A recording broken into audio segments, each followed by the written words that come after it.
the Waterfront with Coach. I'm Marina Hernandez, currently in ID. This is our podcast about our life on the waterfront. Dad, how many years do you have on the waterfront? 43 years. Okay, and I'm at 20. 20? Okay, so we have 63, right? Yeah, so 63 we know a years. little something. We know a little bit about something down here. I want to say thank you to the Avalon Arts Council again for letting us use their space. They're so generous here. Very generous, and I like there's a lot of different spaces and ways that we could decorate. So I enjoy that. So thank you, Rick and Shauna and the Avalon Arts Council for allowing us to be here. For sure. Thank you. Okay, now let me get into some serious business because this is a little bit dated, but it's still relevant. That dang tsunami that was coming. Well, that's funny. Marina called me. She was panicking. She said, Dad, I'm going to reap out. I go, what are you going to reap out for? Because she was at Maersk, and that's the furthest dock on the closest to Catalina. That's what we call it. Anyway, I said, no, don't worry about it. Because I was listening to this lady that's an expert on tsunamis and earthquakes, and she said there's nothing to fear until it hits Hawaii, and then we will know what kind of outcome it's going to affect, how it's going to affect us. So it really didn't affect Hawaii, so we were in good shape. Yeah. But they did shut down the port at 11 o'clock. Right? Which I appreciated. Right. Like, better be safe than sorry. For sure. Like, let's not risk people overproduction. You know what I mean? Right. Right. So, but this is what I wanted to talk to you about because I fortunately have you to call if something's really concerning me, right? I'm like, Dad, what do you think? Right. And you talk me down. Right. Because what I read was like, that it said the LA harbor is in jeopardy. And I'm like, I'm on an island. Like, right. You know what I mean? Terminal Like, Island, right. I'm in Terminal Island. Right. So, like, I was nervous. I know you were. I know you were. And my poor boss, like I was like, so after I talked to you, I got the boss on the radio. So tell me if this is the right protocol. Okay. If something's of concern to me, called the boss. I said, hello, this is Marina, UTR. May I speak to you? Or can you come here? Mm-hmm. And my boss said, well, what is it on the radio? Well, are you okay? What is it? And right. I said, I'm fine, but could you come here? The terrible thing about 400 is that it's one-way traffic all the way around. So right. It takes about 15 minutes maybe if you're going all the way around, right? Right. So my boss was like, well, it's going to take me a minute to get to you. Are you okay? Kind of kept wanting me to say on the radio what it was, but I didn't really what am I going to say? I'm scared of a tsunami. You know what I mean? Right. So I was like, I'll just wait for you. Right. So my boss showed up and then I expressed my concern and the boss said, like, nothing to worry about. Right. If it hits, it's going to hit at 1 o'clock. I'm like, well, I'm here till 3. So what's going on? And I said, but if you're not concerned, then I'm trusting you with my life. So right. You let me know when I need to get out of here. Right. So the boss said, okay, fine. And then as the time's going on, then we got word that, okay, we're closing down at 11. Right. So it was like, okay, good. But like in a case like that, with someone that doesn't have a dad that's a foreman to call, and if somebody's really concerned, was that the right thing to call? That was the right thing. The boss handled it right.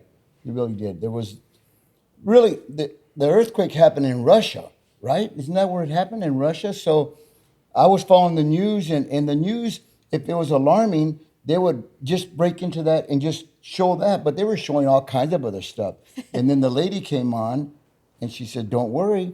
If it hits Hawaii, then we can find out what the impact is going to be over here. So it never happened in Hawaii. So, So it was nothing. There was nothing.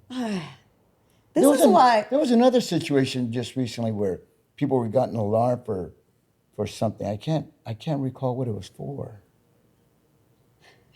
Yeah, I don't know. Yeah, everything's like alarm. Right. Yeah, it was like imminent threats. Right. I bit that so hard. So I'm glad. I texted you when I got home. Yeah, you text me and then you call me right away. I'm gonna reap out. I said, do not reap out. Everything's fine. I was like, I do not want to get washed away right now. Right. No, everything was fine on that. Okay, yeah. So that was like the most pressing thing that happened that I was like concerned for. It's a big deal to shut down the port earlier, right? Right. They want to shut down the port because just in case, they had make sure that the lids were back on the ship in case they had to get the ships and take them out to sea or whatever they had to do. And there was a lot of guys. One of my good friends, Rich, has a boat, so he went over there and made sure that he tried to tie it down as best as he could. But it happened so far away. I wasn't really concerned about it. Yeah. But in an event, so now I feel confident though in an event that something maybe is closer Right. that it is something that I feel like, okay, the port would take action to Oh, yeah. protect the employees. Because it's like, are they, like, do they care about the production? Because we're running the biggest port, right? Right. Or do they care about the people? They care about the people. And that's what I felt. That's why they closed everything at 11 o'clock, and everybody went home. Yeah. And then everything was fine. That's what I learned from that instance Right. is like, okay, our well-being's taken care of. Yes. Another thing I read in the Daily Breeze, I went over last night because I had a lunch break, an hour lunch break. I was at Zim. So I went over on my lunch break and you had the Daily Breeze there as you do. And it said July was the busiest month for the port in its history. I believe. I don't want to say that wrong. Yeah. But I think it was the busiest month in the history of Possible. the LA port and the third busiest month for Long Beach port. Okay. So I thought that was interesting. Right. And it said, I don't know. Maybe I'll post the article or link to the article because it was Right. I think the terrorists might affect us in the next few weeks. The uncertainty is going on, and I know that at one terminal, they're having their trans operators, they're checking them in. Yeah, the whole set, all the sets. So they're scaling down a little bit. So I was going to say, what does that tell you when the trans operators get checked in? That's because the companies, they don't want to pay them guarantee. If they don't have enough work for them, then they got to pay them guarantee. They're guaranteed 5 days. Now, if there's not enough work, obviously they don't want to pay these guys, free money. So they just check them in and just take a chance out of the hall to see what they get. Oh, take a chance out of the hall. Right. Oh, okay. Right. Okay. Interesting. Yeah. I just think that the port's such a interesting place and it's a very efficient machine and the way that they schedule workers and the way everything works. I want to get into that as the podcast progresses, but it does seem very efficient in that way. Right. They did a good job. I want to touch something on the dues. There was a dues that increased. All the local 13 longshoremen, they want to increase their dues $50, and they voted it down. And then they wanted to increase it for $34. They voted it down. Now, this is going to be real important because if you don't have any money, then you're going to lose a lot of things. Some of the officers aren't getting paid. From what I understand, some of the officers are taking cut and pay. Now, you gotta pay money to make money, right? So my encouragement to all of you guys out there is to, when the next time there's a dues increase, go ahead and do it. Pay the money. I mean, you go to McDonald's nowadays, and it's $25 for a hamburger and a fry and a Coke for 2 people. It's $25. I mean, but I think the increase was $50. Come on now, we can afford $50. So I mean, And that's what is it right now? you know what? I do not know. I know the foreman is a lot of money. Okay. But the clerks, I don't really know what the increase is. But when they ask for an increase, let's put the money in there. Look at our benefits, the money that we make now. It's really important to keep it going. Yeah. Shoot, I wish I had more to contribute because I have so many questions. Why would, I don't know, why, because obviously Right. it's been voted down. So what's the rationale for it being voted down? Yeah. What are people thinking? Is it just the pay increase? Do they think the money's not being allocated the right way? That's probably it. They're probably saying, hey, we don't want to pay these officers this big money and stuff. But them officers are going, but a lot of that money goes for lawsuits. There's a lot of lawsuits going on. And, them lawyers, they're not cheap. They're not cheap at all. So, my encouragement to all of them, everybody out there is, whenever there's an increase, go ahead and do it. And I always tell this, I go, look, if you're on the outside, you were looking in, and they said, "Hey, Marina, hey, buddy, hey, coach, come in, but the dues are $200. I'm just throwing a number out there. Where do I sign up?" But now, once you're in, you're it's a whole different thing. Picture yourself outside looking in. Yeah. Yeah. I feel like if people thought that the money was going to the right things, and Yeah. then I don't know.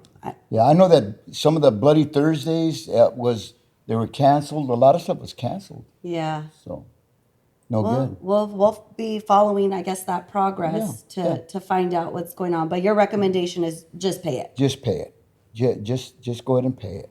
You know. And then now on another note, next week we're gonna have Drew Gutierrez and Al Galup on the 22nd. We're gonna have them come on our program, and they are really good. Yeah, I'm They're gonna looking do a forward good to job. that. Yeah, That's they're going to be gonna do a good. real good. And then close to our family, my cousin Danny Ponce and my cousin Ricky Ponce are going to join us for a podcast. My uncle Fellow, he got in this union in 1939.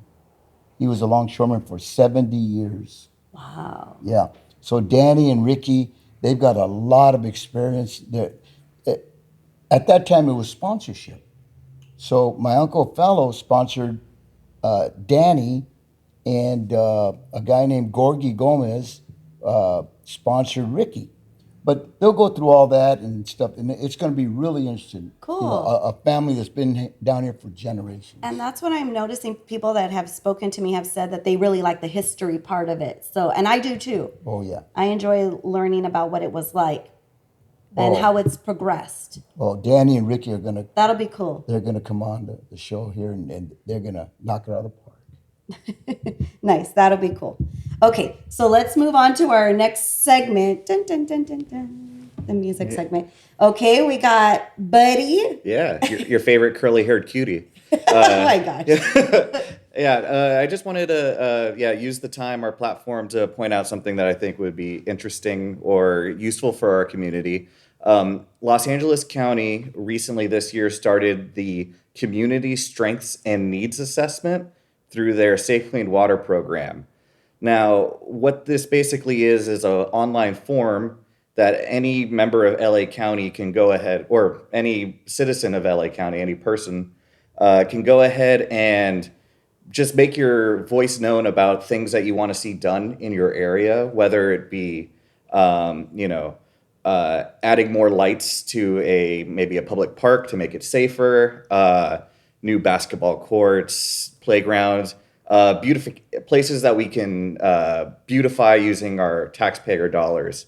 So I really encourage all of our listeners to check it out. I'll go ahead and post the link in the show notes. That way you can go ahead and just let your voice be known. LA County contracts out a lot of projects, and it's important that project developers have a resource to know what the community wants in that area. You know, whether it be new park space. If you have like a place that's prone to flooding, this is a good chance to let your voice be heard. So I just encourage everyone to go check that out. Just to it's something small you could do. It only takes like 3 or 4 minutes, and it may result in some awesome project happening near you. So, yeah. And then you'll tell us, do you know the link offhand, or we'll just put it in the notes? I got to put it in the notes. Okay. But if you look up, I'm pretty sure if you Google the Community Strengths and Needs Assessment, the CSNA, that should come up. But I'll go ahead and post it in the show notes. And it's a pretty cool, easy form, available in a bunch of different languages too. So feel free to pass the link around. Cool. Thank you, Buddy. Yeah. Thank you for that segment. Yeah. I always believe like the squeaky wheel gets the grease. Have you heard that? Yeah. Oh yeah. Yeah, like even like at my house, this is somewhat similar to that, but not really. So on our exit, there's so much trash that's just accumulated on our freeway exit. So I like put a notice through CHP, like, come clean this crap up. I deserve better when I'm coming home to all this filth. You know what I mean? Like, take pride in where you live. Hey, yeah, if we can make this better, Right. put the word out there. Right. Everybody deserves that. Right. You're paying taxes. Put it to where you want. Put your money where you want it. That's what I feel. Well said. Yeah. All right. So on the program, real quick, we had Angel Montes. Yeah. He's a great guy. You know, he's got one of the best restaurants in Wilmington. Food is delicious. Los Tres Cochinitos. Los Tres Cochinitos at 803 West Pacific Coast Highway. And I recommend the ribs there, outstanding. And one of our guys that we've had on our podcast, Pancho, that's his favorite eating grounds too. But he's got a lot of history of Wilmington, and we call him the honorary longshoreman. Yeah. Yeah. He proved it. He proved it during the interview. He proved it. He proved it, and he was a casual for a little while, and you'll really enjoy. You know, his mom is the backbone of that restaurant. That's cool. I like how he mentioned that a lot. Yeah. Very interesting. I like how we had him on because so many longshoremen support that restaurant. And this is a podcast about the waterfront. And, you know, if we're not doing well, the businesses are not doing well. And when we're booming, they're booming. So it's all hand in hand. We're a big community. I feel like it's a big campus that, you know, we're here in Wilmington, San Pedro, Long Beach. And, you know, that's our cafeteria, you know, where we go. So, right. yeah, so it was very cool. Thank you, Dad, for for inviting him on. I really enjoyed talking to him and learning about that part of what it's like down here on the waterfront. Yeah, he's got a little following too that he was talking about. Yeah. Right? So if you're a follower of Al Cien, then you better follow us. Right. All right, so let's just get to the interview. What do you think? Let's do it. All right. Gas on filming. All right. So we're here with Angel Montes. Yep. From most famously, my dad knows. That's my favorite restaurant, Los Tres Cochinitos. Thank you. My favorite place. Good stuff. I go maybe twice a week. Don't go there. I've been seeing you since about 20 years ago. Oh, 30. at least, right. At least. My favorite plate there is the ribs. Oh, that's something we started. It's kind of a newer plate because we put it as a special, and it was Wednesday ribs, and then Thursday people would come ask, and Friday people would come ask, and I said, put it on the menu. It was a hit. Thank you for putting it on the menu. I can go anytime you have them. Yeah. I haven't had them. They're good. Okay, I'll have to try them. No, I think you did. Remember you came? We came one time and I shared it with you, and you go, Dad, this is good. Oh, yeah. It's I kind do of like remember. something that people make at home, not at a restaurant. Exactly. You know, so your Exactly. tia, your mom, your grandma, whoever made them back in the days, and we have the same. It's funny how it's mostly the same recipe for the area. You know, it's like a lot of people reminds them of their childhood. Right. Yeah. So who develops the recipes for you guys? So my mom, Your she's the mom? one, yeah. So tell me about that. She started the Los Tres Cochinitos. So the history of it was started by a guy named Miguel Uribe. He's probably by your age, Vietnam vet, and he was a taco stand across, and then it was actually called J-Mar, Strongbow J-Mar, Strongbow like an Indian, Strongbow like bow. I guess it was a homage to them, and it was a hamburger shop like Fonzie, like a malt shop, like a girls on roller skates. And they say back in the days people used to meet there. The guys from Wilmington would be there in the hot rods, and the guys from Pedro or Torrance would come down, and they'd go down to Wilmington Avenue by the refineries and race. That was like one of their meeting spots. After that, I guess it closed down, and the taco guy took over for about a year or two, 71, 72. And this guy was, Vietnam vet and English and Spanish, so he had a good job doing some kind of managing stuff. He knew English and Spanish, so that was big at the time. So legend goes that me and my dad were at a bar having a drink, and my dad was a customer of his, and he said, hey, I'm thinking of getting rid of the restaurant. My dad said, hey, I'm interested in buying it.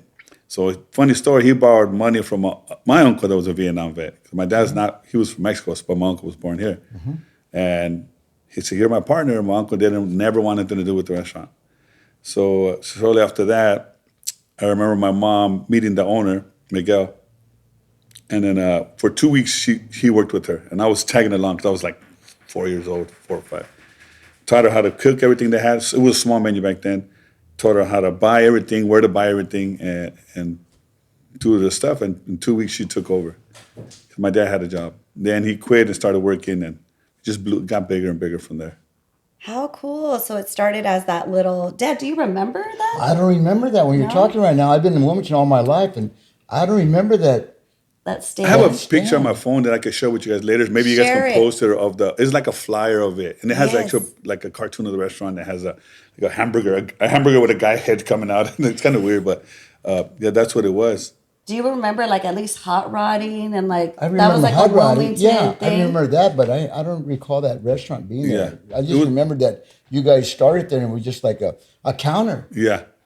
It was, so the half of the restaurant, we added in 85, we made it bigger, but it was really small, maybe like, it feel like 30 people, I think. Because they had a counter, like a cafe counter, you sit down, drink Exactly. coffee, all the soda machines are there.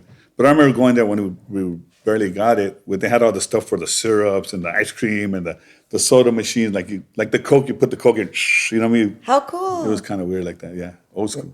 And then you named it Los Tres. So the guy, sorry to cut you off. Yeah. The guy Miguel, he had 3 sons, so he's the one that gave it the name, Los Tres Cochinitos. And at that time the language barrier was kind of crazy. So they took over. They didn't change the name or anything. They said, "Well, this is a cool name, I guess." They just stuck with the name. Yeah, After 3 sons, huh? yeah, his 3 sons. Yeah, Wow. That's You didn't interesting. know- No, yeah, I that didn't is- know that. yeah, I didn't know You that's didn't know the Wilmington history. This is going to be a great program for Wilmington history. I yeah, can for tell sure, right now. for sure. Yeah. Hey, Dad, did you used to ride in hot rods or anything like No. that? Were you part of that scene? No, I No. wasn't part of that scene. Oh. I used to deliver newspapers when I was a kid. Yeah. I delivered the Independent Press Telegram, the morning paper. Yeah, Get up at 3:00 in the morning and deliver newspapers. Yeah. I remember up there they call it Ghost Town, right? Yeah. And Joe Urbio was coming up and he was boxing at that time. And then every morning I would see him run with his dad in the morning. Yeah. and like you're doing exercise too. Oh, I was doing exercise. Get up at 3 in the morning, fold the papers, deliver them, then go home, go to sleep, and then go to school. Do that. I had that route for 3 years. Wow. And he's being modest because you were a killer, but you were a salesman and you delivered, right? Were those? Well, This guy was he was a G. what Hustler. Hustler. what they did at that time, if the guy that sold the most subscriptions, Yeah. they earned prizes and everything. So Of course, right? yeah, Why right, wouldn't you? Right. And then they had this program that the most subscription you can get, you win trips to Europe. My And- cousin won a trip to Europe. Is that right? Yeah, no one thought he was he used to bother. He's a detective now somewhere, but he was the most annoying kid in the world. He's going to Europe. We're like, oh, we never thought someone could go to Europe. We're, Right. from lower income people Right. at the time, Yeah, whatever. That's good. Yeah, it was called the Young Columbus trip. Did you go? Yeah, I went 3 years in a row. I won 3 years in a row. I went to Germany, Switzerland, Spain, Portugal, Italy, and Tunisia. Wow. What an experience at that time. But I was only like, 12, 13, 14 years old. And I wish I could have done it as an older person to appreciate it more. But it was fun. I'm sure that shaped their life in a positive way growing up, right? Oh, yeah. Making decisions like, well, there's a lot more than Wilmington to see, Oh, you yeah. know? Yeah, and I was a kid on the block that always had money in my pocket. Yeah. So you grew up in Wilmington, Yes. where East Side. I West started in the Side? East Side off of Eubank and little apartment here, little apartment there, duplexes and stuff. And then in 77, they bought a house on the north side, Broad and Lomita, right by the Broad Avenue School. So I grew up there and then, You went to Broad Avenue. yes. Yay! Me too. Broad Broad Avenue Avenue Bear. That's Yep. right. My grandson's going there now too, so that's pretty cool. Yeah, that's Yeah. cool. Then you went to? Did you go to Wilmington Yeah, Junior Wilmington High? Junior High, then Banning. Oh, so you're a true I'm Wilmington, a Wilmington guy. guy, yeah. Class of 87. Oh. Well, supposed to be class of 87. We'll talk about that later. That's good, 87. Yeah. Yeah. So what are you, Dad? Because you're. Class of 1970. 70. Yeah, I went to Wilmington Park, and then I went to Wilmington Junior High School, and then to Banning. Oh, cool, Yeah, cool. graduated in Good stuff. 1970. When you went to Banning, was it brick at that time? No. It was Okay, it was a like long the mall- time, it was That was already- the thing in the 70s was the last time, 69, 70. 75, I think, They was the knocked it last one. 75. I have a picture of that in the restaurant. And I actually had to screw it in because everybody would, hey, let me borrow your picture so I can make a copy. I'm like, no, bro, you're not going to make a copy. Because then it would never come back, Yeah. So I just screwed it into the wall so they can't take it. Yeah. That's funny. Let's get back to your the way your dad started the business and everything. Now it's obviously it's a family business, Yes, right? yes. So your mom runs it, and your dad, and obviously you're always there. Yeah, me and my sisters run it now. My mom's kind of retired a little bit. She still comes in once in a while. when she comes in with a heavy hand, hey, this, that. She sees all the stuff that we miss, which is something that we sometimes like, I'm old already. You're telling me all this stuff, but I actually write stuff down because I don't want to forget what she's teaching us, and she's taught us so much that she's a real smart woman. Right, she is. Yeah. Very nice woman. Yes. Right. It's a hard worker. Like, there's nothing you can do to beat her working, believe me. Yeah. So, and a big part of why we wanted to have you on too is because this is about the waterfront. Yeah. And so much, I'm sure, of your business. Can you estimate how much of your business is like longshore or port work? I want to say good 70%, 60 to 70%.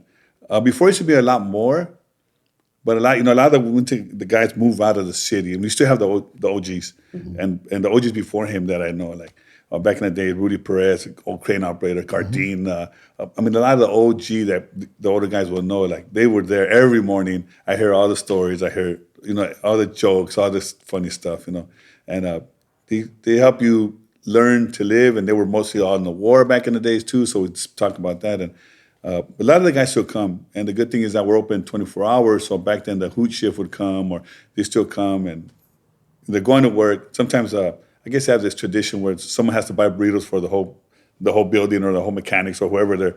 So 5 a.m, 30 burritos. Hey, there's nowhere else you can get them except us because we're open. Were you guys always open 24 hours? No, when they started open, they were closed like 8 or 9. Okay. And if you remember back then, we had the Naval Shipyard and then all the longshoremen's, and then we had about 50 bars in Wilmington, right? Right. Wilmington was like a big bar, actually. So people, at 9 o'clock, they'd close at 8 o'clock, then people would, hey, 9 o'clock. Because there was a lot of movement all day and night because of port and because of bars. So 9 o'clock, then 10 o'clock, then they're closing, hey, and then by 12 o'clock, they're going to close, and then people from the bar start coming. Especially after 2 or 3. So they were closing at 4 and opening up at 6. So it just made sense to be 24 hours. To accommodate. Yeah. So pretty much people they needed food. They needed food 24 hours. There's a lot of traffic because of port and all that stuff too. Yeah. Right. So yeah, we were blessed, and they did it. And I don't even know what year it was, but it was probably like 78, 77 probably. Yeah. And you've been in business how long? Since 1973, so it's 53 years, I think. 53 years. Yeah. Wow. 'Cause I grew up there. I know. I wasn't born yet. No, I'm just playing. I'm yeah, 56. you were pretty much raised in the restaurant. And that's your life right there, right? Yeah. Grew up with it. Learning all kinds of stuff. Washing dishes when we were kids on the chair. I mean, I wasn't washing dishes that good, but just playing, I guess. Like playing restaurant, I guess. You know what I mean? But yeah. Right. Yeah. I'm surprised that you never became a longshoreman, because all the people that hey, hey, we have an interest card for you. Or there was this one guy that used to do, Miguel. He worked at Don Cott Ford. So they had interest cards, right? Yeah. So I'm getting my car service. I said, hey, it was the last day, it was a Saturday. I go, hey, here's an interest card, put it in, it should become a longshoreman. He says, what's a longshoreman? Oh, he didn't even know. Do you know that he got chosen one of the first guys down there? Right. Luckily. Yeah, he got real lucky on the draw. And then when I would go in the auto place, everybody thought that I was the man that got him in. I mean, you just showed him in the right direction. I just showed him and I gave him the card and he got in. Did you give him an interest card or a postcard? Postcard. Postcard. Yeah, you said interest card, and that's different. That's interest. That's different. The postcard is. Yeah, so I actually was a longshoreman, well, a casual for a while. Okay. Yeah, T4239 when it started, but I went on an extended vacation for a while, and I couldn't get my card back. So yeah, I'm so busy at the restaurant. I just appreciate all you guys being there and me being there for you guys. You know what I mean? So we appreciate you guys having that. Yeah, you're like an honorary longshoreman. Yeah, for sure. Exactly. And I'm invited to all the functions every time. Sometimes I feel weird wearing the shirt. Someone passes away that I know, the shirt with the black thing on it, and I'm like, yeah, are you a longshoreman? I'm like, no, my friend was. You know what I mean? But, you're an honorary longshoreman. Thank you, boss. Thank you. Appreciate you. Yeah. So then you were open. So after Los Tres, you were just saying that you opened up one new restaurant or a couple. Tell me what else you got going on. Well, my dad was at that time when they remodeled. He's bought this one right here. It was down the street. It was called San Marcos back then, next to the movie theater and Dino's Bar, which all the old guys will know.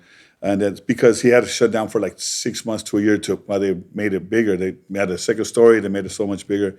So where were the customers going to go? So he took over here, and And then after that, we went back. Opened up. So it was a whole new adventure opening up because it was bigger, new dishes, new menus, all this stuff. So it took us a while to get situated. And then he would buy like a restaurant and kind of fix it up and sell it, or keep it for a while and sell it. I bought this building I bought the building in 1996, I think. And he had the restaurant for a long time. And then he was just getting older. He's separated from my mom, so he was running his own thing. Got over it, and about 10 years ago, I took it over and made it to a marisco spot. Yeah. So it's right just here different. on Avalon? Yeah, 636 Avalon, right here at Avalon and G Street. Oh, okay. A lot of the guys know it. A lot of people. We used to have music there. Sometimes we have a DJ there. First Thursday, it's available for parties, for whatever. So we do a lot of that stuff. What is it called? Al cien. Al cien. Al cien means at 100. So I get myself, when social media started, I always want to be productive. Like I said, I was away for a little bit, so I want to be productive. I want to remind myself every day that I need to be productive. So I named my social media name Al cien, which in Spanish, it means 100 miles an hour. Like people would like say heart in the pain, or there's other words, a pedal to the metal, Right. I always want to be productive. So I always want to be Al cien. I don't want to be at 35, just chilling and doing nothing. I want to be productive. I want to remind myself on a daily to be productive Right. and touch people's lives and talk to them and do what I have to do, Right. Yeah. And besides your restaurant, we frequent Las Palmas. Las Palmas. With Sonia. Yeah, Sonia. She's a wonderful person. My dad is Henry's Nino. Is that right? So their dad was the OG. My dad and their dad were like the OG movement to Mexican business guys. Like they were always. Oh, like, so there's a correlation between... Yeah. They're compadres. My dad baptized their son, the Sonia's little brother, Henry. He's a longshoreman. Henry's yeah. a longshoreman, yeah. right. Yeah. Right. Yeah, and one of the Sonia's brother, went to school with me at Bishop Montgomery. So there's a connection there. Yeah, everyone's connected here. One Now, Yeah. what about the Maya? Remember the owner? They have it the restaurant down the street, right? The OG, I know the sons. I remember the dad and the brothers that owned it. I remember them, and I know the sons. One of the sons, yeah, two. Because their restaurant was on Anaheim. Anaheim, yeah. And then they moved by the hall there. Yeah. There's an OG Wilmington restaurant. Right. Those are the only three really restaurants that... I think the first one was Gonzalez and Maya, which they were related. You're right. Yeah. You're right. The Gonzalez restaurant. Where was that one? That was on Anaheim. Okay. The Gonzalez was Anaheim in front of the little car wash place, the automatic car wash? Yes. Kind of right there. Or by the VFW, right Yeah. next to VFW. And the Cinco de Mayo was on in PCH. Ghostown, PCH and Sanford, I guess. No, I think Maritania, I think. No, not Maritania. Anyway, it's right in the corner there. Yeah. And then Johnny Uria, he was a longshoreman. He had a restaurant called the Tijuana. Oh, Tijuana. Yeah, I remember that one. Yeah, that I was remember passing by, never, but Yeah, that was I think my the- dad actually worked at the Maya when he came from Mexico at some point. Yeah. The reason I said, why weren't you an honorary? Well, you're an honorary longshoreman. Yeah. But the ones that own those, the Gonzalez restaurant, Yeah. longshoreman. Yeah, Manny. Manny, Yeah. right? And then the Tijuana restaurant, Johnny Uria Uh-huh. owned that. And then the Gonzalez, Yeah, most of them are out there too. Yeah. most of them are out there too. Funny story about Manny that I know him for years because he knew my dad because he worked there. And he'd, hey, Angel, big guy, super nice, always respectful. Came to find out that he was really big in starting the hot rod stuff in California, like super big. Like they have his car somewhere, like in a museum or something like that. Yeah, Gonzalez, he was Mexican guy back in the days, and he was real big, Right. big in that. Yeah, I love that. There's a lot of history here in A Wilmington. lot of history. yeah. Yeah. A lot of history. So you were telling us about your social media. Yeah. It's also Al Cien. Al Cien, yeah, that's Al Cien. That's my social And media. you're the weatherman. So I'm the weatherman. How'd that all get started? So of course, I'm the funny guy. I go to the restaurant. Hey, what's up? And then I say something, and your food comes, and I walk away just to make your day happier. I'm kind of a funny guy. Everyone thinks I'm funny except my wife. Because she hears it every day, and she's over it. tired of all my stuff. So then one day, it was so on social media. People say, it's raining. Like, yes, bro, I went outside. I know I got wet. So it's kind of dumb, you think about it. Everyone posting it's raining. So one day these winds came down. A couple years ago, I remember tents were flying, and it was right after COVID, and I had these tents behind Al Cien, and they come, hey, the tents. There's literally 3 guys hanging on this big old tent, and just kind of fly away. What? So I unbuckled. It was a 20 by 40, one of the big old with the white ones. So I started unbuckling it, whatever, and we put it down and took the tarp off, and the poles weren't going to go nowhere. So all of us, then I said, I got to post this, you know. Hey, everybody, the Wilmington weatherman, it's so windy out here. Be careful with your tents. And if you see any tents flying, I'll retrieve them for you. And just I don't know, something dumb like that, right? And then people loved it. And my wife said, you should stick with that. So she gave me the green light. So once if she thought it was funny, because I never make her laugh, you know? Right. If she thought it was funny, And then, so now what I do is I go on trips or just do weather reports, but it's nothing serious. It's just always funny. Slight chance of the dumbest thing you can think of. I went to a Raider game, Tennessee. We're at the Tennessee, the Raider game. Slight chance of the weather's this. Slight chance of cholos with high socks. Slight chance of cholas with micheladas. And just some typical High stuff. chance at that Raider game. High chance. High chance, very 90% chance of. Yes. And the people love it. Sometimes I think it's dumb, or sometimes whatever, but I think it just brightens people's up day. That hey, look at this guy, he's a fool, he's funny, And then I really like that. The people, if I don't do it for a while, people, hey man, you haven't posted anything, and I'm like, all right, I'll post something. And I don't post like on a regular basis. Just when something pops in my head, which is pretty often, I'll post something funny. Well, when you go to your restaurant, I see you going to all the tables and everything, and everybody, obviously, they know you, Yeah. but you have a joke for them, Yeah. or you come out with something, you do a good job with that.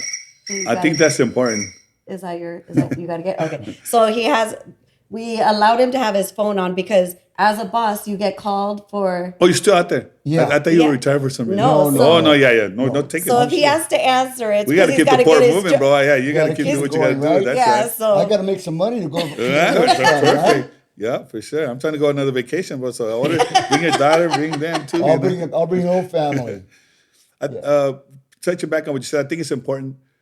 I have friends that come that expect me to say hi to them. And if something, hey, you didn't say hi to me, and I don't want to be that guy, like, oh. But sometimes I do walk in and out because my mind's going to 20 things, and but I have friends that are like BAs and other places, and and they bring somebody suits and stuff, and they're like, hey, and then I see them and I have to go to because I already know, hey, what's up? And hey, it's my friend, he's the owner, and it's just business, So then I tell them, hey, we've been here for 24 hours. You guys in the area, come by, this and that. So that just opens it up for more customers to come. Sure. Yeah. I've never been at your restaurant where there hasn't been anybody. I mean, Right. that place always has somebody. Yeah. Sometimes you come home late, 2:00 in the morning, and Yeah. that place is packed. Yeah. It's because Wilmington's an odd 24-hour town, kind of. Right. You know what I mean? It's always something going on here. Yeah, we interviewed MC Poncho Yeah, recently, yeah, and good friend, good guy. he said he comes all the time. I think every Saturday. 3 in the his- morning after he does his hosting and all that stuff. Yeah, he's there all the time. Yeah. First, the waitresses were like, "Oh my God, this guy's scary," But he's the coolest guy in the world, Oh, And the yeah. girls know him now. Oh, Pacho says hi. Hey. That's their friend now. Good guy. Great guy. Yeah, super Yeah. good guy. Great guy. A lot of history of that guy too. Yeah, I mean, he's gonna. Buddy went to Japan and he hooked Buddy up with someone, right, Buddy? Yeah. Oh yeah, he's Yeah, well he's- known over there. Yeah, He's big in Japan. That's good stuff. that's crazy. How to Yeah. be like popular in Japan of all. Like I'm from, a guy from San Pedro. Yeah. Like what? Yeah. That's good. But you never know where you're gonna hit. Never know. You mentioned the Raiders. Are you a big Raider guy? I'm not a Raider guy. I'm actually a Cowboys fan, but so sports to me is just sports. I don't get up. Season comes and people are saying all the kinds of stuff, and it don't bother me because I was never taught sports. I never played sports. My dad said, no, we don't play sports. We wash dishes on Sunday. No soccer games. My dad don't like soccer. Don't like none of that stuff. He was a worker. He was a hustler. So, but I'll tell you a funny story how I became a Cowboy fan. In the 3rd grade, kindergarten, I didn't know English, and so I learned English. By the 3rd grade, my friends were buying posters. It was Green Bay, the Raiders, Dallas, Steelers were big. 77, 78, they were the big team. So I tried to be cool like them, and I'm like, oh, I didn't know. It said Dallas Cowboys had boots and a hat. I said, my dad has boots and a hat. Those guys have boots and a hat. I guess that's my team right there. So that's how I became a Dallas Cowboys fan. But I do travel with my friends. They go to Raider games, and we go with them all the time. And I'll cheer for the Raiders if I go, of course, Yeah. Yeah. Yeah, that stadium's really. Have you been to the stadium, Dad? No. No, it looks really nice. It's from the nice. You know outside. what? I have not to a Raider game. I went there to see a national championship, not national, but college football there. Oh, yeah. I've been there like twice already, and then we're going this year again this year they're playing the season Raiders in Dallas, so we're ready to go. Oh, that's Yeah. cool. Have you been to watch him play in Dallas? Yes. So I went a couple of times. I went when the Rams played a couple years ago with some Ram friends from Wilmington. So all the guys, it's cool that here in Wilmington, a lot of our friends travel. We know we're older already, and pretty much everyone has a pretty good job where they can do that.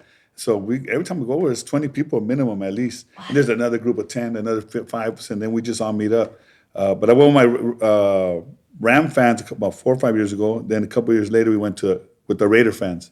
So Dallas and Raider. We had like 2 rows of just Dallas and Raider fans mixed up too. It was pretty cool. Nice. Yeah. Yeah, you fit in with Bob, my cousin Bobby, because he's a Cowboys fan. Oh, Yeah, good, he yeah. loves the Cowboys. Yeah. Yeah. I wonder if it was because of the boots. Probably not. I'm probably the one with that reason why I got it. You know what I mean? Yeah.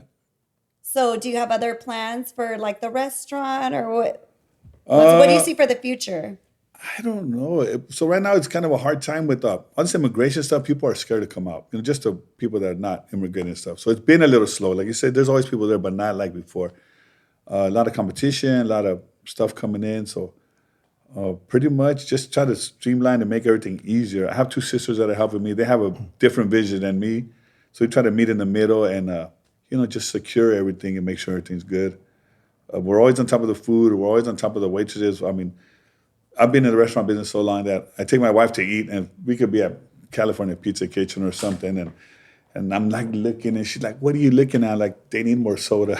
I mean, like, you're at California Pizza Kitchen, bro. What are you? But just already in me, Like if you were at another dock and you see the cans coming out wrong, like, no, those cans, they would just bug you. Right. And they're just how it is. That's Some of your waitresses that have been there a long, long yeah, time, right? yeah. There's the OGs. They're the ones that teach the young ones. Yeah. Yeah, because the young ones don't want to clean. They don't want to. They don't know. Right. Some girls come in. They know how to clean. They can tell their mom makes them clean. Other ones come not knowing anything. Is that it? Excuse me. This is the phone call. Yes. So his process is different than mine. I have to go to the hall Oh, to yeah, get yeah. my job. They call him. Are you a That's casual or ID. ID? Oh yeah. No, that's good. They just call them and let They them just know. Yeah, call we one just of call in Yeah. there and they dispatch us. That's good. So, getting back to what you're talking about, now, on TV they said that the produce is more expensive and all that. How does that tariffs or all this affecting you? It does affect us pretty much. So we recently raised our prices, and then something with me, I maybe we're blessed in business because I have a big heart and I hate charging. Like anywhere you go, the burritos 15, 16, 17 bucks, 20 bucks. And they were like 12 bucks and I just couldn't do it no more. Because the meat went up, avocados are 60 bucks, the limes were like 100 bucks a box. And you can't use lemon because it's not the same thing as a lime. And so I started recently going to downtown produce and getting myself and looking for the deals and stuff. Right.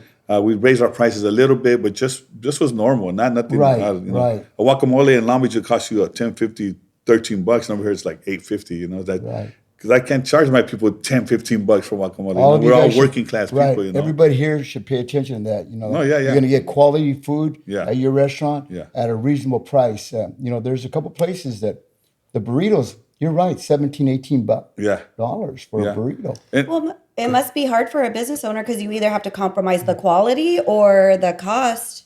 That the cost, we just try to make it enough where we can make something because I'm not going to compromise the quality because that's the whole thing about food, that you can remember the good food. And one bad experience would be like, oh, I don't want to go back there. And then you spread the word. Now you can put on social media. Now everybody hears and they're going to believe it. And it's funny on the social media or people that Yelp review or whatever. We can have 5-star and there's always that one person that finds everything wrong. Mm-hmm. And I know my business. I know everything. The chips were cold. No, we have them under heat lamps. There's no way they can be cold. The salsa was hot. No, we have them with ice. So there's sometimes people. And then you look at the other reviews. Oh, McDonald's was not good. McDonald's spends millions of dollars on making sure everything is right. So it's just the kind of person maybe that had a bad day or something like that. Yeah, but I've never had a bad food at your place. I mean, it happens, and like any other place, but like any other place. Yeah. So far, Yeah. We try really hard. I'm happy. I'm gonna tell you a little story. A lady came, and everyone, like you said, Coach, everyone knows me that. Oh, he's the guy walking through and everything. So I always try to wear a polo shirt. Before I used to wear like whatever shirt, Stussy or whoever kind of shirts, and because people didn't know who I was, just walking. If you don't know me, like who's this guy walking through, a lowrider on it or something. So I try to always wear a polo shirt or something with a name on it, but it's polo shirt for sure. So to seem like kind of a management looking guy, I guess. So this lady comes and she says, can I speak to the manager? And then the waitress comes, hey, they want to speak to the manager. I've never seen this lady in my life. She's like, oh, you're a big boy. I was like, yeah, that's what I've been told that, She goes, oh, I come here all the time. And then that's was the first mistake. I come here all the time and she didn't know who I was. Because I'm always in and out all day. Always. So everyone, I didn't like this. She had the 3 taquitos, beans and rice, the chips and the soda. She goes, I'll pay for the chips and the soda, but I don't want to pay for this. There was this much of a taquito left. That's it. And like I said, we're talking about food and we take pride in our food. So when someone criticizes our food, and so taquitos, just for you guys know, we make like 20 orders at a time. So if I saw one taquito and it wasn't good, then we go back and check the rest of the orders to see if the rest, find another one. Oh, okay, that one was. So there's no way that taquito could have been bad. And she hated everything already. But she didn't want to do is just not pay, That's it. She didn't want So I kind of was taken aback by that, and I'd say, and then I was just out of character for him. I said, you know what? You don't have to pay me for anything. She said, no, I'll pay you for the soda and the chips. I said, no, don't pay me for anything, but don't come back. Right. Because she didn't know who I was, so she's just scamming me. I already, Oh, yeah. we're older. We could see right through the kids, Yeah. people's lives. Right. She's like, well, and then I came apologize. There was a table behind them. I apologized to them. I said, man, I'm sorry I acted like that. But I wasn't mean to her or anything. I said, you don't have to pay. Just do me a favor, don't come back. We take pride in our food, and if you didn't like our food, obviously it's not your taste, and maybe it's not something we can offer you, so just don't come back. So I came back and apologized to the guys, and they were like, bro, we come here every day. Food's never missed. You know what I mean? This lady she was tripping or whatever. Yeah. Yeah. She wanted a free meal. Yeah, that's what she wanted. That's what she wanted. Yeah, for sure. Well, they say like everybody should work in food services at some point because it teaches you a lot about people, about yourself, hustling, being part of a team. Yes. Like all that. That's a hard business you're in. Have you ever worked at a restaurant, Dad? No. I was a dishwasher when I was 12 years old. Oh, yeah. Yeah. Thompson's Coffee Shop. It was right by the Maya on Neptune. I remember it had a guy like with the chef hat on it, right? Yeah. I remember Yeah. that place. I never knew that, Dad. Yeah. I was the dishwasher. That's there. cool. Yeah. That's good. It's child labor galore over here. Right. Yeah, that was it back then. It had to work, right? Yeah. Get some money.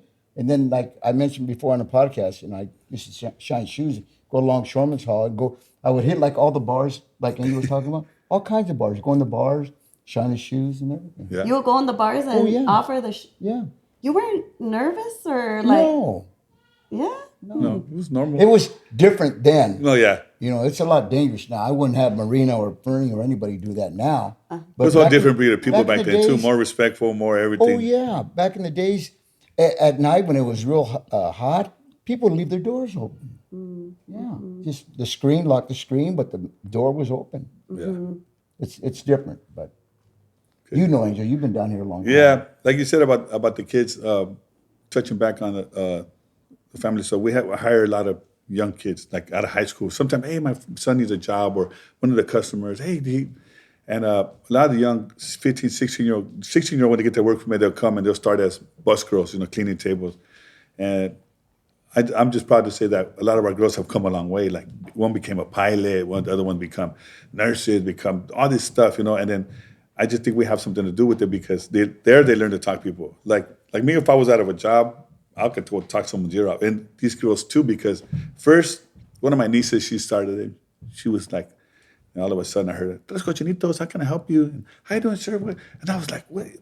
The transformation of them. They get so, they get money in their pocket. They get, how can I say, proud of themselves. And then they learn the job and they learn how to talk to people, which is most important. So anywhere they go, school admissions or to a job, another thing, tell me about yourself. Oh, my name is whatever, and I worked at a restaurant and this and that, and my favorite dishes, So it just brings out that inner thing that they needed, the confidence. Their confidence. Yeah, the that's confidence. a reflection of your mom because your mom is on top of everything. Yeah, She's All of us, all she taught me, we're taught by her, and that all our hard work is a reflection of her. Right. And even how we treat people, how we treat hey, this is how you do this. We're like, hey, man, no. Hey, you're doing this wrong, and just try to teach them the right way because everyone needs to be taught, Right. Yeah. Where's your mom from? My mom is from Mexicali. She was born in Mexicali. Oh, okay. Yeah. Her parents are from Zacatecas. And then how did she end up in Wilmington? Do you know? that story? She came out 15 years old, I think, over with someone she knew. And I started in Watts. And she was babysitting. Oh, one of my aunts lived there, older aunts, and she was babysitting somebody. And then one of her friends had family here, which is, the Andrades. There's two or three Andrades, but the Andrades, so they came from, she took the bus from Watts, and it was, I think, on Blaine or somewhere. So they walked like around 2 or 3 times just to get to that place, knowing they could have just went, they didn't know they could have went the straight line to that house. And they just started working here at the ceramic, the ceramica. Used to make ashtrays and stuff like that. And that was a big, where all the Mexican people worked. It was on Vermont in front of the old dairy. Okay. And that was it was called California Original. So a lot of the Wilmington history, the people that we know are her age and friends that still go there or, have passed, they were also work at that ceramic place. So there's a lot of stories about that ceramic place. Oh, okay. That's the first I've heard about it. I know about the cannery, Yeah. right? Like I've heard a lot of stories about that, but not the Canneries. ceramic My place. grandmother worked in the canneries. Yeah? Yeah. Oh, yeah, that's right. You told Everyone me. had someone working this cannery there. Canneries, Let's go to your yeah. tia's house. No, because it smells like fish. the hat and the I would coat come home on hanging. Friday after school, and as soon as I walked in the door, I knew my grandma was there. Yeah, for sure. Smell like fish? Smelled like Yeah, fish. because they had their That work is not what a boots woman and, wants. and their Smelled like yeah. fish. Yeah. Oh, wow. Well, that's kind of the same as longshoring. We say everybody knows someone that's a longshoreman. Yeah, yeah. Even our friends that we meet through baseball, they're like, "Oh, I know. They're like, do you know Juan Gonzalez?" I'm like, I don't. Yeah. Like maybe, if I saw him. Went to a bar called On the Rocks for our friends living out that way. And they had some kind of graduation party. And then the bartender was a young girl, well, not that young, about 30s. And she said, oh, and my friend put out his, I paid cash the first one. And my friend put out his card. Said, hey, you're a longshoreman? She's like, yeah. He goes, oh, my dad's. And her dad ended up being a boss. I don't know the name, but Right. we chipped her well. And then a couple weeks later, the guy came to Los Tres. He goes, hey, the owner was over there, and my daughter met the owner here, and they took care of her. So he came and ate and gave the waitress a good tip too. Oh, So it was pretty cool, That is cool. Yeah. That's cool. You're an honor. We dubbed you an honorary longshoreman, but we're gonna see the terms of what you know, and maybe you will know some of the terms. And I'll tell you the terms I use when I go to work. Maybe you'll know some of the terms because you were a casual. I know. Well, there's one term that he always says when I see him at the restaurant. He says, hey, I'm doubling up today. Because he's worked at his restaurant, and then he goes to the other restaurant. Yeah. He's doubling back, right? Yeah. Double back. That's my steady, and that's my double back over That's here. it. Okay, all This right. is my steady. So he's in a normal. I know, yeah. Okay, so this is all for fun. So Yeah. Okay, so and I didn't know what your extent was when I wrote down these terms, and maybe Dad, in the meantime, you could think of something that might stump him. This one's going to be easy, softball. What's a lasher? Oh, lashing down the can so they won't fall off when you're. Yes. What's a drop? A drop is when I go to the restaurant and put the money in my pocket. A drop is when they take the lashing bars off of the cans, right? And that's, Yep. That's a job on the water. Yeah, When you job. you're dropping the lash. Right. Is that right? okay? That's right. What's a shorty? when you get to go home early, you finish your job and you get to go home early. Dang, you're good. Oh, he's honorary. What does it mean to bobtail to the hook? To go with nothing, just by the UTR by itself to the hook. Yeah. All right. What does it mean to flop? Oh, it means you missed your job. No money. No money today. All right. And this is just one I thought that off the top. What's a spreader? That one. It's the crane, the thing that opens up to hit the cans, right? You got it. Give me a. Oh my Oh, yeah, God. honorary. I'm telling you, he's honorary. You're man. honorary. Okay. So I was a casual for a little bit, so I learned a lot of this stuff. And then my friends, they just talk all the time. What did you do? What'd you get? I got a shorty at 245 or whatever, and I got a lashback and I got a drop, and they're always like don't talk, bro. Stop, That's right, Yeah, stop but everyone's it. always talking about what they do. you and probably stuff. know all the chisme, huh? Yeah, a lot of cheese, yeah. So, of course, me and our friends, we Spill like, it. we like to Honestly. drink and stuff. And so sometimes I have to go to work. Hey, not drinking. So, no, I got a drop. My partner can't cover me because my sisters will cover me. I'll cover. So I do longshoreman terms with them. And some people they know I'm not a longshoreman, like, how does he know all this stuff? But just growing up around here, we all know this stuff, Yeah. Mm-hmm. Yeah. Okay, so then this is my last game, I guess. Okay, so here are some popular Wilmington restaurants. What year from oldest to newest? So list them from oldest to newest. So I'm going to tell you them, and then I'll say it again. I'll show you guys the list. Okay. Dominic's, Los Tres, Red West Pizza, Foster Freeze, Eat at Rudy's. Ooh, that's a good one. Okay, so And this is all info I got off the internet, Yeah, so yeah. I don't know. So it's telling me Los Tres was 1973. 73, yeah. So there's okay. At least that's Yeah. correct. Okay. So from those 5, what's the oldest established restaurant? I think it might be Dominic's or Tres. Dad, what do you think? Well,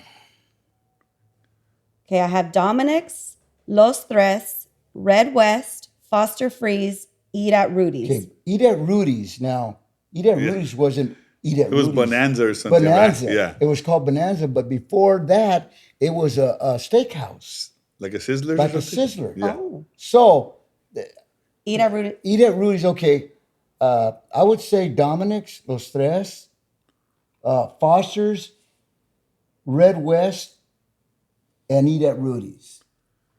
I kind of would say the thing that throws you off is the Foster's is like a 50s type thing. Exactly. So it throws you, I don't know when it started. So Yeah. Yeah. And the Red West, it was called what? The Red Vest. best. Yeah. It was called the Red Vest before it was a Red West.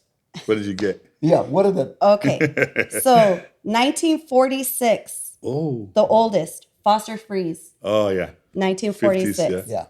Okay, then the next is Dominic's, 1956. I knew Dominic's was older than that. Yeah. Okay, then the next, Los Tres Cochinitos, 73. 1973.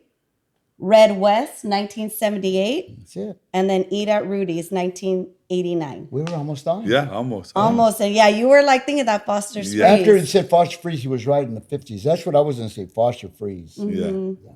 I'm sad about what happened to the Foster Freeze, like how it closed down. Like it closed down and it kind of got real nasty. I'm glad they moved it, but Yeah, I think that this, again, Chinese investors or someone bought it to they're going to make this money off of it, and then they could have let them keep their lease there. I mean, if that was a state of that was going to happen, you know, right. instead of kicking them out.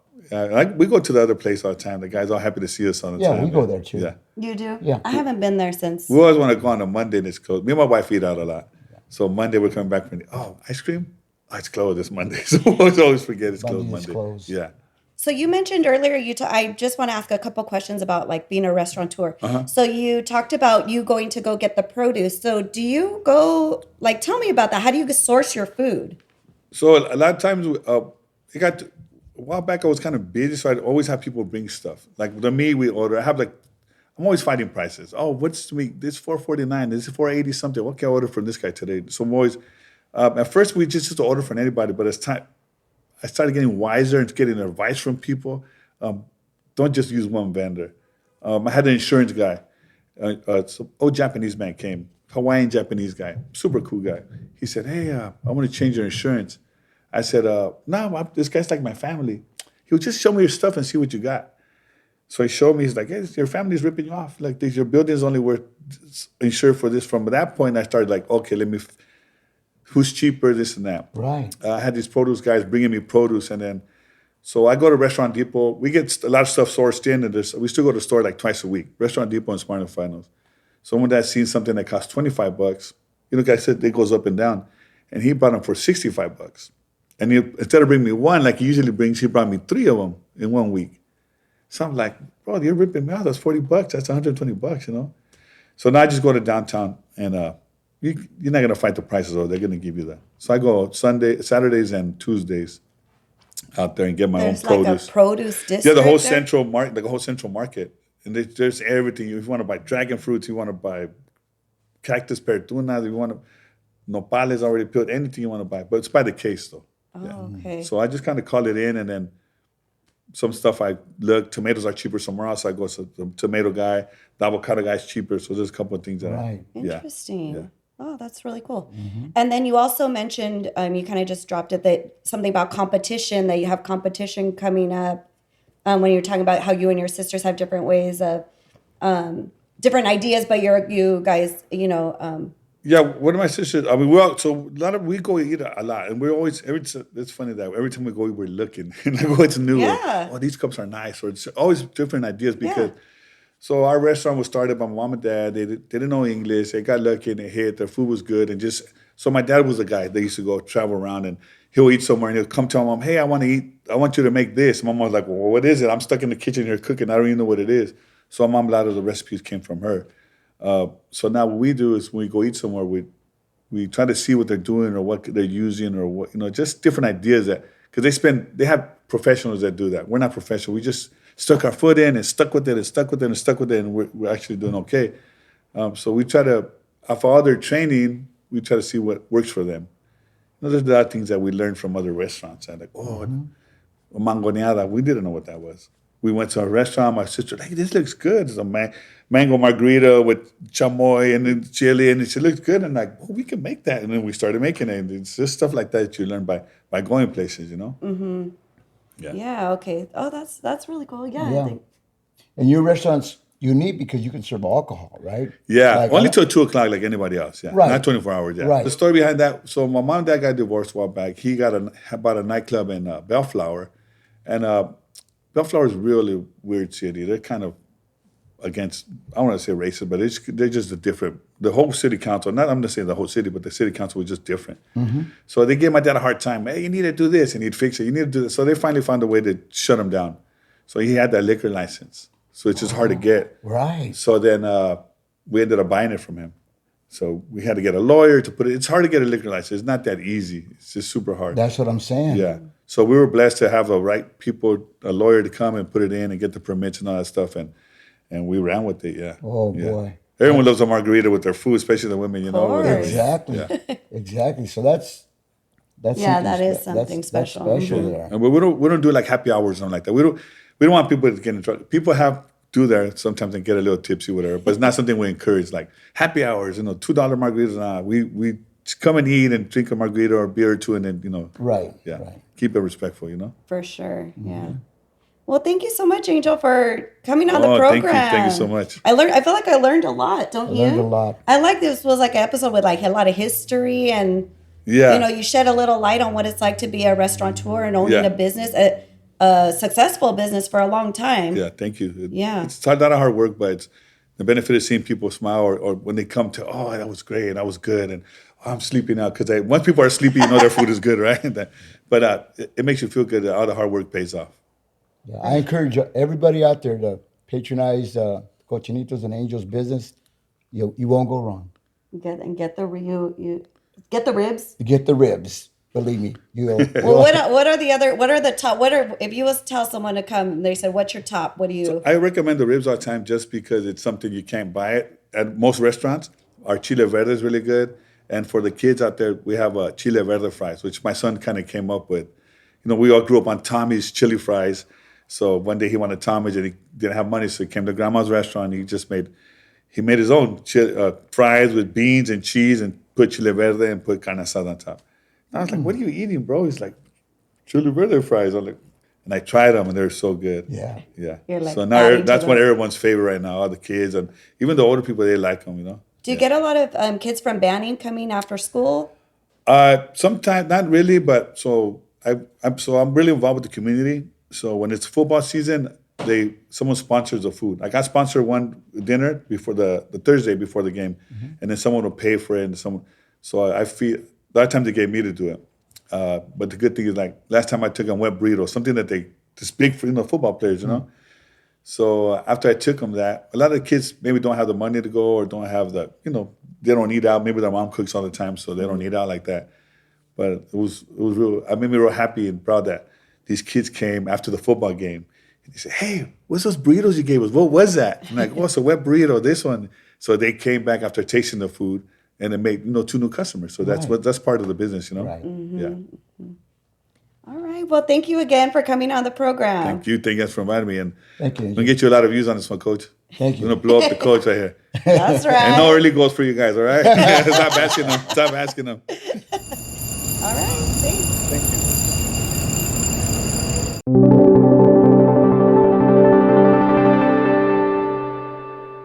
Thanks again for listening. This has been On the Waterfront with Coach, hosted by Edward Barreras and Marina Barreras Hernandez.